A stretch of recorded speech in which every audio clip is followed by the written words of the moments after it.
മഴ തോരും മുൻപേ പുതിയൊരു എപ്പിസോഡിലേക്ക് എല്ലാ പ്രിയപ്പെട്ടവർക്കും ഒരിക്കൽ കൂടി സ്വാഗതം. അത്താഴത്തിന് മുമ്പ് ആൽബർട്ട് തഞ്ചത്തിൽ സ്റ്റാൻലിയുടെ സമീപത്തേക്കെത്തി. എന്നിട്ട് ചോദിക്കുകയാണ്, ലാലിച്ചായൻ്റെ കാറിനകത്ത് കുപ്പി വല്ലതും ഇരിപ്പുണ്ടോ? ടി വിയിലേക്ക് നോക്കി സോഫയിൽ ചാരി കിടന്ന സ്റ്റാൻലി മുഖം തിരിച്ച് അനുജനെ ഒന്ന് നോക്കി. അയാൾക്ക് ഒരു ചെറിയ ജിജ്ഞാസ തോന്നി. കാരണം ഇങ്ങനെയൊന്നും ഒരിക്കലും ചോദിച്ചിട്ടുള്ളവനല്ല ഇവൻ. ഒരു നിമിഷത്തെ മൗനത്തിന് ശേഷം സ്റ്റാൻലി പറയുക, കാലിക്കുപ്പിയുണ്ട്, മതിയോടാ? മതി. ലാലിച്ചായൻ്റെ കാലിക്കുപ്പിക്കകത്തും എന്തെങ്കിലുമൊക്കെ കാണും. കാറിൻ്റെ ചാവി ഇങ്ങി ഒന്നേ, ഞാൻ ഡിക്കി ഒന്ന് പരിശോധിക്കട്ടെ. സ്റ്റാൻലി ഒന്ന് സംശയിച്ചതിനു ശേഷം കാറിൻ്റെ കീ ചെയിൻ അനുജൻ്റെ നേർക്ക് നീട്ടി. എന്നിട്ട് പറയുകയാണ്, ഒരു ബിഗ് ഷോപ്പറിൽ കുറച്ച് ജമൈക്കൻ റം ഇരിപ്പുണ്ട്, അത് മാത്രമേ എടുക്കാവുള്ളൂ. ആൽബർട്ട് ഒന്നും മിണ്ടാതെ കീ ചെയിനും വാങ്ങി മുറ്റത്തേക്ക് ഇറങ്ങിപ്പോയി. തിരിച്ചു വന്നപ്പോൾ അയാളുടെ കയ്യിൽ ഒരു റമി മാർട്ടിൻ്റെ ബോട്ടിലുണ്ടായിരുന്നു. നിന്നോട് ആര് പറഞ്ഞതാ അതെടുക്കാൻ? ലാലിച്ചായ മാത്രം കുടിച്ചാൽ മതിയോ റമി മാർട്ടിനൊക്കെ? വില കൂടിയ മദ്യമൊക്കെ ഞങ്ങൾ കുടിച്ചാലും തൊണ്ടയ്ക്ക് താഴോട്ട് ഇറങ്ങും. മറ്റുള്ളവർക്ക് കൊടുക്കുമ്പോൾ നല്ലത് കൊടുത്ത് പഠിക്കണം. ലാലിച്ചായൻ വേറെ ആർക്കും അല്ലല്ലോ, സ്വന്തം അനുജന്മാർക്കല്ലേ കൊടുക്കുന്നത്. സ്റ്റാൻലി ആശ്ചര്യത്തിൽ അനുജനെ നോക്കി. സ്റ്റാൻലിയുടെ മനസ്സിൽ കൂടി ആ സമയത്ത് കടന്നുപോയ ചിന്തകൾ. എവിടുന്ന് കിട്ടി തന്നോട് ഇത്രയും കടന്ന് സംസാരിക്കാൻ ഇവന് ധൈര്യം? തൻ്റെ മകളെ 3-4 ദിവസം ഈ വീട്ടിൽ താമസിപ്പിച്ചതിൻ്റെ സ്വാതന്ത്ര്യമാണോ ഇവനീ കാണിക്കുന്നത്? ഔസേപ്പച്ചൻ അപ്പോൾ വീണ്ടും പറയുകയാണ്, അല്ലെങ്കിൽ ലാലിച്ചായന് നാണമില്ലേ ലാലിച്ചായൻ കുടിച്ചതിൻ്റെ ബാക്കിയെടുത്ത് കുടിച്ചോളാൻ പറയാൻ? ഒരു റിട്ടയർഡ് കേണൽ ആ പദവിയുടെ അന്തസ്സ് കാണിക്കണം. തൊട്ടടുത്ത നിമിഷം ആൽബർട്ട് കുപ്പിയുമായി അകത്തേക്ക് പോയി. കുറെ കഴിഞ്ഞ് റോബർട്ട് വന്ന് സ്റ്റാൻലിയെ ടെറസിലേക്ക് ക്ഷണിച്ചു. ലാലിച്ചായൻ മുകളിലേക്കൊന്ന് വന്നേ. ടെറസിൽ ഔസേപ്പച്ചനും ആൽബർട്ടും ഔതക്കുട്ടിച്ചായനും ഉണ്ടായിരുന്നു. 5 കസേരകളും ഒരു ടീപ്പോയിൽ ബൗളും ഐസ് ക്യൂബുകളും സോഡയും വെള്ളവും ഗ്ലാസുകളും ഒക്കെയുണ്ട്. ഒരു പ്ലേറ്റിൽ പൊരിച്ച കോഴിയുമായി റോബർട്ട് കയറി വന്നു. നല്ല ഉഗ്രൻ നാടൻ കോഴിയാ, പക്ഷേ പല്ലിന് ബലം വേണം. നാടൻ കോഴിക്ക് ഫൈബർ കൂടുതലാണ്. ഔസേപ്പച്ചൻ ഗ്ലാസുകളിലേക്ക് മദ്യം പകർന്നു. ആദ്യത്തെ പെഗ് ഔതക്കുട്ടിച്ചാൻ കൊടുത്തു. അയാൾ ഗ്ലാസ് കയ്യിലെടുത്തപ്പോൾ റോബർട്ട് ഓർമ്മിപ്പിക്കുകയാണ്, വാറ്റുചാരായം പോലെ ഒറ്റ മൂന്നിന് തീർക്കല്ലേ പച്ച, രുചിച്ച് കഴിക്കേണ്ട സാധനമാ. എടാ, വായിക്ക് രുചി കിട്ടാൻ വേണ്ടി ആരെങ്കിലും കള്ളു കുടിക്കുമോ? തേൻ കുടിച്ചാൽ പോരെ? ഈ സാധനം വയറ്റിൽ ചെന്നാലല്ലേ നമുക്കൊരു സുഖം കിട്ടത്തുള്ളൂ. ഔതക്കുട്ടിച്ചായൻ തൻ്റെ ഗ്ലാസ് ഒരൊറ്റ വലിക്ക് കാലിയാക്കി. മറ്റുള്ളവർ കുറേശ്ശെ സിപ്പ് ചെയ്തുകൊണ്ടേയിരുന്നു. ഔസേപ്പച്ചൻ അപ്പോൾ സ്റ്റാൻലിയോട് ചോദിക്കുകയാണ്, ലാലിച്ചായൻ നാളെ എപ്പോഴാണ് പോകുന്നത്? നാളെ രാവിലെ. അലീനയെ നാളെ തന്നെ കൊണ്ടുപോകണോ? അതെന്താ അങ്ങനെ ഒരു ചോദ്യം? സ്റ്റാൻലിയുടെ പുരികമങ്ങ് വളഞ്ഞു. അപ്പോഴേക്കും അവളെ ഞാൻ എൻ്റെ വീട്ടിലേക്ക് കൊണ്ടുപോയിക്കൊള്ളാം. കുറച്ച് ദിവസം അവിടെ നിൽക്കട്ടെ. പത്തനാപുരത്തോട്ട് ഇവിടുന്ന് വലിയ ദൂരമൊന്നുമില്ലല്ലോ. സ്റ്റാൻലി ഔസേപ്പച്ചനെ തുറിച്ചൊന്ന് നോക്കി. അപ്പോൾ ആൽബർട്ടിൻ്റെ അടുത്ത ഡിമാൻഡ് വരികയാണ്, ഔസേപ്പച്ചായൻ്റെ അടുത്തോട്ട് വിടുന്നുണ്ടെങ്കിൽ അലീനയെ എൻ്റെ വീട്ടിലോട്ടും വിടണം. എനിക്കാണെങ്കിൽ പെൺമക്കളില്ല. റോണിക്കും ശോഭിക്കും ഇപ്പോഴാ ഒരു ചേച്ചിയെ കിട്ടിയത്. നീയൊക്കെ അല്ലേടാ അവളെ കുളത്തുപുഴയിലെ വീട്ടിൽ പോലും താമസിക്കാൻ പാടില്ലെന്നും പറഞ്ഞ് അപ്പച്ചനെ കുത്തിയിളക്കി വിട്ടത്. അത് പറയുമ്പോൾ സ്റ്റാൻലിയുടെ മുഖത്ത് അമർഷം വ്യക്തമായിരുന്നു. അപ്പോൾ ആൽബർട്ട് പറയുകയാണ്, ഞങ്ങൾ കാണാതെയും അറിയാതെയും വല്ലതും പറഞ്ഞെന്ന് വെച്ച് ലാലിച്ചായൻ ഇങ്ങനെ ചൂടാവില്ലേ? ഞങ്ങളുടെ സ്ഥാനത്ത് ലാലിച്ചായനായിരുന്നെങ്കിലും ഇങ്ങനെയൊക്കെ തന്നെ പറയുമായിരുന്നുള്ളൂ. അപ്പോൾ സ്റ്റാൻലി, അല്ല, ഈ വീട്ടിൽ വന്നതിന് ശേഷം അവൾക്ക് പ്രത്യേകിച്ച് മാറ്റമൊന്നും സംഭവിച്ചിട്ടില്ലല്ലോ. ഞാൻ കുളത്തുപുഴയിൽ നിന്നും ഇവിടെ കൊണ്ടുവന്ന അലീന തന്നെയല്ലേ ഇപ്പോഴും? ഉടനെ ഔസേപ്പച്ചൻ, അല്ലെങ്കിൽ ലാലിച്ചായൻ അലീനയുടെ കാര്യത്തിൽ ഇത്ര വലിയ പത്രാസൊന്നും കാണിക്കാനില്ല. ലാലിച്ചായൻ്റെ വർത്തമാനം കേട്ടാൽ തോന്നും അലീനയെ ഏതാണ്ട് വലിയ ത്യാഗം ചെയ്ത് കഷ്ടപ്പെട്ട് വളർത്തിക്കൊണ്ടു വന്നതാണെന്ന്. ലാലിച്ചായൻ്റെ നല്ല നേരത്തിന് ആരാണ്ട് കൊണ്ടുവന്ന് ഏൽപ്പിച്ചിട്ട് പോയതല്ലേ. സ്റ്റാൻലി അതിന് മറുപടി ഒന്നും പറഞ്ഞില്ല. റോബർട്ട് വീണ്ടും ഗ്ലാസുകളിലേക്ക് മദ്യം പകർന്നു. ഔസേപ്പച്ചൻ നിർത്താതെ സംസാരിക്കുകയാണ്. അയാൾ പറയുകയാണ്, ലാലിച്ചായൻ്റെ മോള് ഞങ്ങളോടൊരു ചോദ്യം ചോദിച്ചു. അവളെ ആരാണ് അനാഥാലയത്തിൽ എത്തിച്ചതെന്ന്, അനാഥാലയത്തിൽ ജീവിച്ചത് അവളുടെ കുറ്റമാണോ എന്ന്. ഉടനെ സ്റ്റാൻലി നെറ്റിച്ചുളിച്ച് അനിയന്മാരെ ഒന്ന് നോക്കിയിട്ട് ചോദിക്കുകയാണ്, അല്ല, അങ്ങനെ അവൾ ചോദിക്കാൻ എന്താ ഇപ്പം കാരണം? വെറുതെ ഒന്നും അലീന അങ്ങനെ ചോദിക്കില്ലല്ലോ. ഉടനെ തന്നെ ഔസേപ്പച്ചൻ കുറ്റം അങ്ങേറ്റെടുത്തു. എന്നിട്ട് പറയുകയാണ്, അത് എനിക്കൊരു തെറ്റു പറ്റിയതാ ലാലിച്ചായ. അവൾക്ക് ഈ വീട്ടിനുള്ളിൽ കാലുകുത്താനോ ഇവിടുത്തെ ഊണുമേശയിലിരുന്ന് ഭക്ഷണം കഴിക്കാനോ യോഗ്യതയില്ലെന്ന് ഞാൻ അങ്ങ് പറഞ്ഞുപോയി. പെട്ടെന്ന് സ്റ്റാൻലിയുടെ നെറ്റി ചുളിഞ്ഞു. സ്റ്റാൻലി ക്ഷുഭിതനായിക്കൊണ്ട് ചോദിക്കുകയാണ്, എൻ്റെ മോളുടെ മുഖത്ത് നോക്കി നീ അങ്ങനെ പറഞ്ഞോ? ലാലിച്ചാൻ ഇനി അതിൻ്റെ പേരിൽ ദേഷ്യപ്പെടുവെന്നും വേണ്ട. അടുക്കളയിൽ പോയിരുന്ന് ഭക്ഷണം കഴിച്ച് അവളെ ഞാൻ തന്നെ കയ്യെ പിടിച്ച് എഴുന്നേൽപ്പിച്ചു കൊണ്ടുവന്ന് ഊണുമേശയിലിരുത്തി. ഞാൻ പറഞ്ഞുകൊണ്ട് വന്നത് അതൊന്നുമല്ല. നമ്മുടെ കുടുംബത്തിൽപ്പെട്ട ഒരു പെങ്കൊച്ചിനെ ആരാ അനാഥാലയത്തിൽ കൊണ്ടുവന്ന് തള്ളിയതെന്നാണ്. അതൊക്കെ ഇനി പറഞ്ഞിട്ട് എന്താ കാര്യം? അവൾ അനുഭവിച്ചതൊന്നും മായ്ച്ചു കളയാൻ പറ്റില്ലല്ലോ നിങ്ങൾക്കാർക്കും. ഓർക്കുമ്പോൾ കുറച്ച് ദണ്ണമുണ്ട് ലാലിച്ചായ. 23 വർഷക്കാലം എന്നൊക്കെ പറഞ്ഞാൽ ചില്ലറയാണോ? അത്രയും കാലം നമ്മുടെ ഒരു അമ്മച്ചി അനാഥാലയത്തിൽ കിടന്നതുപോലെ തോന്നുകയാ. അതെല്ലാം കഴിഞ്ഞില്ലേടാ, വിട്ടുകളാ. എന്തിനാ വിട്ടുകളയുന്നേ? നമ്മുടെ കൊച്ചിനെ കൊണ്ടുപോയി ഓർഫനേജിൽ തള്ളിയവൻ ആരാണെന്ന് നമുക്കറിയണം. അങ്ങനെ ഒരു കൊലച്ചതി ചെയ്തവനോട് ക്ഷമിക്കാൻ കൊള്ളാമോ? അവനെ കണ്ടുപിടിക്കണ്ടേ നമുക്ക്? എന്തിനാ? ഇനി ആരും അന്വേഷിക്കുകയും വേണ്ട, കണ്ടുപിടിക്കുകയും വേണ്ട. അവളെ നിങ്ങൾ ഉപദ്രവിക്കാതിരുന്നാൽ മാത്രം മതി. ലാലിച്ചായ, നമുക്കവളെ കല്യാണം കഴിപ്പിച്ചു വിടണം. നല്ല 1-ാം ക്ലാസ് ചെറുക്കന്മാരെ കണ്ടുപിടിക്കുന്ന കാര്യം ഞങ്ങൾ ഏറ്റു. ഏതു വേണമെന്ന് ലാലിച്ചായനും അലീനയും കൂടി സെലക്ട് ചെയ്താൽ മാത്രം മതി. എടാ, നിങ്ങളുടെ ആരുടെയും സഹായമില്ലെങ്കിലും ഞാൻ അവളുടെ കല്യാണം ഭംഗിയായിട്ട് നടത്തും. ഇതാണ് ലാലിച്ചായന്റെ കുഴപ്പം. മറ്റുള്ളവർക്കൊന്നും യാതൊരു വിലയുമില്ല. നീയൊക്കെ പറയുന്നത് മുഴുവനും മുഖവിലക്കെടുത്താൽ ജീവിക്കാൻ പറ്റുവോടാ? ഒരു നേരം പറയും തള്ളിക്കളയണമെന്ന്, വേറൊരു നേരം പറയും 2 കൈയും നീട്ടി സ്വീകരിക്കണമെന്ന്. വ്യക്തമായൊരു കാഴ്ചപ്പാടും തീരുമാനവും നിനക്കൊക്കെ ഉണ്ടോടാ? ഉടനെ ആൽബർട്ട് മറുപടിയായി പറയുകയാ, അങ്ങനെ ആ ലാലിച്ചായ മനുഷ്യര് തെറ്റുപറ്റും, പക്ഷെ തിരുത്തും, തീരുമാനം ഉറപ്പിക്കും, അഴിക്കും, വെറുക്കും, സ്നേഹിക്കും, ദുഃഖിക്കും, സന്തോഷിക്കും, ഇണങ്ങും, പിണങ്ങും. ചുമ്മാ പാറ പോലെ യാതൊരു ഇളക്കവുമില്ലാതിരുന്നാൽ മനുഷ്യനാവത്തില്ല. സ്റ്റാൻലിക്ക് വല്ലാതെ മുഷിഞ്ഞു വരുന്നുണ്ട്. അയാൾ തന്റെ ഗ്ലാസ് ഊരി മാറ്റിവെച്ചു. എന്നിട്ട് പറയുക, ഞാനൊരു തർക്കത്തിന് വന്നതല്ലിവിടെ, നിർത്തി. ഈ സമയത്ത് അത്താഴം കഴിക്കാൻ സമയമായി എന്ന് ആൻസി താഴെ നിന്ന് വിളിച്ചറിയിച്ചു. മറ്റുള്ളവരോടൊപ്പം സ്റ്റാൻലിയും താഴേക്കിറങ്ങി. വീടിനുള്ളിൽ ഒരു ഉത്സവ അന്തരീക്ഷമാണെന്ന് സ്റ്റാൻലിക്ക് തോന്നി. കുട്ടികളുടെ ചിരിയും വിളിയൊച്ചയും ഓട്ടവും ചാട്ടവും ബഹളവും. അലീനയുടെ പേര് ചൊല്ലി ആരൊക്കെയോ വിളിക്കുന്നുണ്ട്. എല്ലായിടത്തും അവളുടെ സാന്നിധ്യവുമുണ്ട്. കുട്ടികൾക്കും മുതിർന്നവർക്കും അവളുടെ സഹായം ആവശ്യമുണ്ട്. ആ ഭവനത്തിനുള്ളിൽ ഏറ്റവും അധികം ഉച്ചരിക്കപ്പെടുന്ന പേര് തൻ്റെ മകളുടേതാണെന്ന് സ്റ്റാൻലിക്ക് ബോധ്യപ്പെട്ടു. ഔസേപ്പച്ചനും ആൽബർട്ടും റോബർട്ടും അവരുടെ സ്വന്തം മകളോടെന്ന പോലെ അധികാരത്തിലും വാത്സല്യത്തിലുമാണ് അലീനയോട് പെരുമാറുന്നത്. അവരുടെ ഭാര്യമാർ സ്നേഹത്തോടെയും സന്തോഷത്തോടെയും അവളോട് അടുത്തിടപഴകുന്നു. വ്യാഴാഴ്ച താൻ അലീനയെ ഈ വീട്ടിൽ വിട്ടിട്ട് പോകുമ്പോൾ ഇതൊന്നും ആയിരുന്നില്ല അവസ്ഥയെന്ന് സ്റ്റാൻലി ഓർത്തു. കഴിഞ്ഞ 4 ദിവസത്തിനിടയിൽ ഇവിടെ എന്ത് അത്ഭുതമാണ് സംഭവിച്ചത് എന്ന് അയാൾക്ക് മനസ്സിലാകുന്നില്ല. ഊണുമേശ വിഭവസമൃദ്ധമായിരുന്നു. അത്താഴത്തിനു ശേഷം സ്ത്രീകളും കുട്ടികളും അലീന കിടക്കുന്ന മുറിയിൽ ഒത്തുകൂടി. സ്റ്റാൻലി ചുരുട്ടു പുകച്ചുകൊണ്ട് മുറ്റത്തെ നിലാവത്തുകൂടി അങ്ങോട്ടും ഇങ്ങോട്ടും നടക്കുകയാണ്. പാദസരങ്ങളുടെ താളാത്മകമായ കിലുക്കവും പാട്ടും ചിരിയുമെല്ലാം ഒരു ജനാലയിലൂടെ പുറത്തേക്ക് കേൾക്കുന്നുണ്ടായിരുന്നു. അലീന ചേച്ചി പാട്ടുപാടണം, പാടാതെ പറ്റില്ല, കുട്ടികൾ ഒന്നടങ്കം ആവശ്യപ്പെടുകയാണ്. അകത്ത് പാട്ട് തുടങ്ങിയപ്പോൾ സ്റ്റാൻലി വീടിനുള്ളിലേക്ക് കയറി. സ്റ്റാൻലിക്ക് പാട്ടും സിനിമയൊന്നും അത്ര പിടുത്തമല്ല. എങ്കിലും അലീനയാണ് പാടുന്നത് എന്നറിഞ്ഞപ്പോൾ അവളുടെ പാടുന്ന മുഖം കാണുവാൻ അയാൾക്കൊരാഗ്രഹം. സ്റ്റാൻലി വാതിലിനപ്പുറം നിന്ന് നോക്കി. നിലത്തു വിരിച്ച ബെഡുകളിൽ കുട്ടികളോടൊപ്പം വത്സമ്മയും ഷിജിയും ആൻസിയും ഇരിക്കുന്നു. അലീന ചുമരിലേക്ക് ചാരിയാണ് ഇരിപ്പ്. അവളുടെ നീട്ടിവെച്ച കാലുകളിന്മേൽ തലവെച്ച് കിടക്കുകയാണ് ദിയാമോളും ജോൺ പോളും. അവളുടെ ഇടത്തും വലത്തും ദേഹത്ത് ചാരിയിരിക്കുന്നു സാന്ദ്രയും ഷെറിനും. അനാഥ ശിശുക്കളെക്കുറിച്ചുള്ളൊരു ഗാനമാണ് അവൾ ആലപിക്കുന്നത്. ഭൂമിയിലെ മനുഷ്യരുടെ സ്നേഹവും കാരുണ്യവും അളക്കുവാൻ സ്വർഗത്തിൽ നിന്നും ദൈവം അയക്കുന്ന ദേവദൂതന്മാരാണ് അനാഥ ശിശുക്കളായി ജന്മമെടുക്കുന്നത്. അച്ഛനും അമ്മയുമില്ലാതെ ഭൂമിയിൽ ഒരു ശിശുവും പിറക്കുന്നില്ല. സ്വാർത്ഥരും ദുരഭിമാനികളുമായ അമ്മമാരും അച്ഛന്മാരും അവരെ ഉപേക്ഷിച്ച് കളയുന്നു. അനാഥരാകുന്ന കുഞ്ഞുങ്ങൾ മനുഷ്യരുടെ മുൻപിൽ മരുന്നിനും വസ്ത്രത്തിനും ഭക്ഷണത്തിനും കൈനീട്ടിക്കൊണ്ട് മനുഷ്യരുടെ സ്നേഹശൂന്യതയും ദയാരാഹിത്യവും ദൈവസൃഷ്ടിക്ക് മുമ്പിൽ വെളിപ്പെടുത്തി കൊടുക്കുന്നു. ദൈവം അവരെ ഏൽപ്പിച്ച ദൗത്യം പൂർത്തിയാക്കി അവർ സ്വർഗത്തിലെ നിത്യ ആനന്ദത്തിലേക്ക് മടങ്ങിപ്പോകുന്നു. ഇതായിരുന്നു ആ ഗാനത്തിന്റെ ഉള്ളടക്കം. അലീന പാട്ടുപാടി നിർത്തിയപ്പോൾ ഷെറിന്റെ കവളത്തുകൂടി ഒരു കണ്ണുനീർത്തുള്ളി ഒലിച്ചു വന്ന് അവളുടെ താടിക്ക് കീഴിൽ അപ്രത്യക്ഷമായി. അല്പനേരത്തേക്ക് ആ കവളത്ത് നനഞ്ഞ ചാലിന്റെ തിളക്കം തങ്ങി നിന്നു. സ്റ്റാൻലി സാവധാനം പിന്തിരിഞ്ഞു. അയാൾക്ക് കിടക്കുവാനുള്ള മുറി ആൽബർട്ടും ആൻസിയും കൂടി നേരത്തെ തന്നെ ഒരുക്കിയിട്ടിരുന്നു. കുട്ടികളുടെ കണ്ണിൽ മയക്കം കയറി തുടങ്ങിയതോടെ പരിപാടികൾ അവസാനിച്ചു. ഓരോരുത്തർ അവിടെ കിടന്നുറക്കമായി. വത്സമയും ഷിജിയും കുറച്ചു സമയം കൂടി അലീനയോട് സംസാരിച്ചിരുന്നു. ദിയാമോളയും ജോൺ പോളിനെയും വത്സമയും ഷിജിയും കൂടി എടുത്തുകൊണ്ടുപോയി. ഷെറിനും അലീനയും മാത്രം ഉറങ്ങാത്തവരായി ശേഷിച്ചു. അലീന ഷെറിനെ പിടിച്ചെഴുന്നേൽപ്പിച്ച് അവളുടെ മുറിയിലേക്ക് കൂട്ടിക്കൊണ്ടുപോയി. അവളെ കിടക്കയിലിരുത്തിയിട്ട് അലീനയും ഒപ്പമിരുന്നു. അവളുടെ കൈത്തലം മടിയിലെടുത്തു വെച്ച് തലോടി. എന്നിട്ട് ചോദിക്കുക, ഞാൻ ആ പാട്ടുപാടിയപ്പോൾ റാണി ആൻറ്റി എന്തിനാ കരഞ്ഞത്? ഏയ്, ഞാൻ കരഞ്ഞില്ല. കണ്ണീന്ന് കണ്ണുനീര് വന്നു. എനിക്കറിയില്ല. എന്നാ എനിക്കറിയാം. റാണി ആൻറ്റിക്ക് ഒരു മോൾ ഉണ്ടായിരുന്നു അല്ലേ? ഷെറിൻ്റെ നോട്ടം വല്ലാതെ പിടയുവാൻ തുടങ്ങി. ഇല്ലില്ല, എനിക്ക് അങ്ങനെ ഒരു മോളില്ല. എന്നിട്ട് ഞാനിവിടെ വന്ന ദിവസം ഒരു മോളുടെ കാര്യം പറയുന്നത് ഞാൻ കേട്ടല്ലോ. എൻ്റെ മോളെ എനിക്ക് വേണമെന്ന് വല്യപ്പച്ചനോട്. അതോ? അത് ഓർമ്മ തെറ്റുകൊണ്ട് പറയുന്നതാ. മരുന്ന് കഴിക്കാതിരിക്കുമ്പോൾ ഇല്ലാത്തതും വേണ്ടാത്തതുമെല്ലാം ഉണ്ടെന്നങ്ങ് തോന്നും. അലീന അവളുടെ മുഖത്തേക്ക് സൂക്ഷിച്ചു നോക്കിക്കൊണ്ടേയിരുന്നു. അവളുടെ കണ്ണുകളിൽ ഒരുതരം ശാഠ്യം ഉറഞ്ഞു കിടന്നു.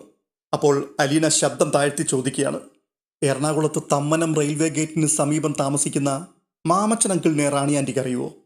ഷെറിൻ മിഴികൾ താഴ്ത്തി നിമിഷങ്ങളോളം മിണ്ടാതിരുന്നു. ഗ്രേസമ്മ ആൻറ്റി അറിയുമോ? ഇല്ല എന്ന് അവൾ തല വെട്ടിച്ചു. വീണ്ടും അലീന, അവർക്ക് ഒരു മകനുണ്ടായിരുന്നു, ജിജോ. റാണി ആൻറ്റി അറിയുമോ? ശ്വാസം വിലങ്ങിയതുപോലെ ഷെറിന്റെ തൊണ്ടയിൽ നിന്നും ഒരു ശബ്ദം വന്നു. തിടുക്കത്തിൽ നിഷേധ പ്രകടനവും. ഷെറിൻ എന്നു പേരുള്ള ഒരു പെൺകുട്ടിയുമായി ജിജോമോൻ സ്നേഹത്തിലായിരുന്നു. അവർ തമ്മിലുള്ള വിവാഹം നടത്തുവാൻ രണ്ടു വീട്ടുകാരും ചേർന്ന് ആലോചിച്ചു. പക്ഷേ അതിനിടയ്ക്ക് ജിജോ ഒരു ബൈക്ക് ആക്സിഡന്റിൽ മരിച്ചു. അലീന അത്രയും പറഞ്ഞ് ഒരു നിമിഷം നിർത്തി. തന്നെ പിടിച്ചിരിക്കുന്ന ഷെറിന്റെ കൈ മുറുകുന്നത് അവൾ അറിഞ്ഞു. മുഷ്ടികൾ ചുരുണ്ടു. മുഖത്തിന് നല്ല മുറുക്കം. ശ്വാസം എടുക്കുന്നില്ല എന്നവൾക്ക് തോന്നി. അലീന വീണ്ടും പറയുക, ഞാനീ പറഞ്ഞ ഷെറിൻ ആ സമയത്ത് ഗർഭിണിയായിരുന്നു. പിന്നീട് 5 വർഷത്തോളം ആ പെൺകുട്ടിയെപ്പറ്റി എറണാകുളത്തെ മാമച്ചൻ അങ്കിളിനോ ഗ്രേസമ്മ ആൻറ്റിക്കോ ഒന്നും അറിയില്ലായിരുന്നു. എന്നാൽ കഴിഞ്ഞ വർഷം അവർക്ക് ചില വിവരങ്ങൾ കിട്ടി. അവരുടെ മകന്റെ കുഞ്ഞിനെ ഗർഭം ധരിച്ചിരുന്ന ഷെറിൻ വീട്ടുകാരുടെ എല്ലാ എതിർപ്പുകളെയും നേരിട്ടുകൊണ്ട് ഒരു പെൺകുഞ്ഞിനെ പ്രസവിച്ചു. ഏതോ ഒരു ഓർഫനേജിന് അതിനെ ദാനം ചെയ്തുകൊണ്ട് ഷെറിന്റെ വീട്ടുകാർ തൽക്കാലം അവരുടെ മാനം കാത്തു. എങ്കിലും വല്ലപ്പോഴും ഓർഫനേജിൽ ചെന്ന് ആ കുഞ്ഞിനെ ഒരു നോക്ക് കാണുവാനുള്ള അനുവാദം വീട്ടുകാർ ഷെറിന് കൊടുത്തിട്ടുണ്ടായിരുന്നു. 2 വർഷത്തിനു ശേഷം മൂവാറ്റുപുഴക്കാരനായ ടോണി എന്ന ചെറുപ്പക്കാരൻ ഷെറിനെ വിവാഹം കഴിച്ചു. തുടർന്ന് അയാൾ അവളെ തന്റെ ജോലി സ്ഥലമായ കുവൈറ്റിലേക്ക് കൊണ്ടുപോയി. 1.5 വർഷത്തോളം അവർ പ്രശ്നങ്ങളൊന്നുമില്ലാതെ ജീവിച്ചു. ഇടയ്ക്ക് നാട്ടിൽ വന്നു ചേർന്ന ഷെറിൻ തന്റെ കുഞ്ഞിനെ കാണുവാൻ വേണ്ടി ഓർഫനേജിൽ ഓടിയെത്തി. പക്ഷെ അപ്പോഴേക്കും അതിനെ ആരോ ദത്തെടുത്ത് കൊണ്ടുപോയി കഴിഞ്ഞിരുന്നു. കുഞ്ഞിനെ കാണാതെയായതിന്റെ പിൻപിൽ എന്തൊക്കെയോ തിരിമറികൾ നടന്നിട്ടുണ്ട് എന്ന് സംശയിച്ച ഷെറിൻ കുവൈറ്റിലേക്ക് മടങ്ങിപ്പോകുവാൻ മടിച്ചു.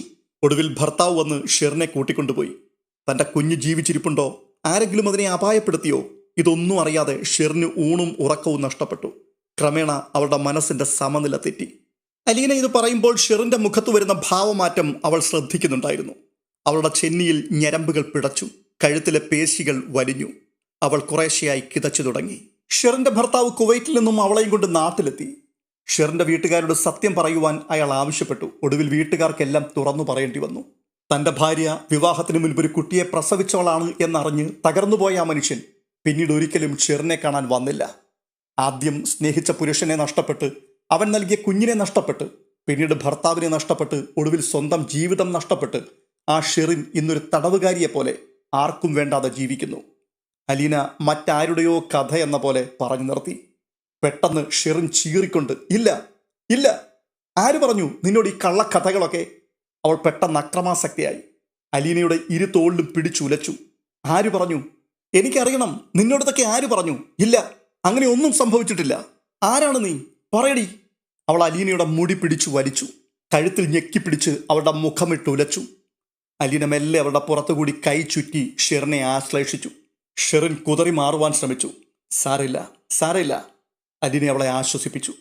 ഞാൻ പറഞ്ഞത് വേറൊരു ഷെറിന്റെ കഥയാകട്ടോ, വേറെ ഒരു പാവം പെണ്ണിന്റെ കഥയാ, എല്ലാം നഷ്ടപ്പെട്ട ഒരമ്മയുടെ കഥ.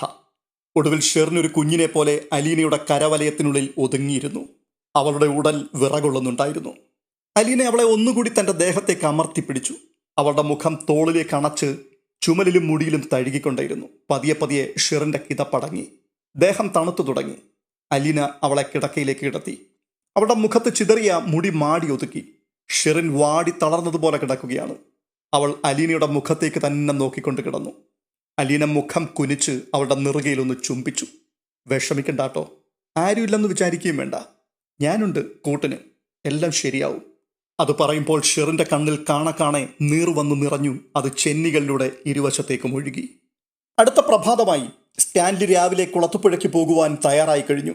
അലീന വരുവാൻ വേണ്ടി സിറ്റൗട്ടിൽ കാത്തു നിൽക്കുകയാണ്. അലീനയും ഒരുങ്ങിക്കഴിഞ്ഞു. ഇന്നലത്തെ തിമിർപ്പൊന്നും ഇന്ന് ആ വീട്ടിലില്ല. കുട്ടികൾ അങ്ങിങ്ങായി ഉദാസീനരായി ചുമരും ചാരി നിൽക്കുകയാണ്.